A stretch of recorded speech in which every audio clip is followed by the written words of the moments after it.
winding sticks, two parallel sticks that you can check that the board is not twisted.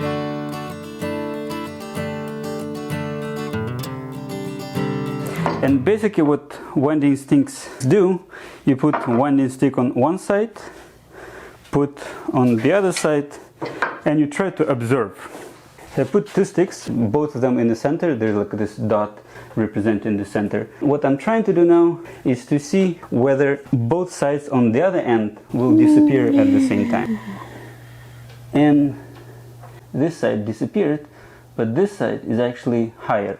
So which means, depending on the board, that I would need to remove a little bit of material on this side, like somewhere at the end of this side. I also can play this way with anything different.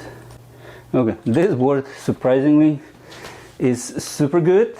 The only thing I actually need to do is to make it reasonably nicer. And if you want more information, check the pole sellers video or wood by right videos how to make these guys. But it's really just two sticks, but very, very helpful.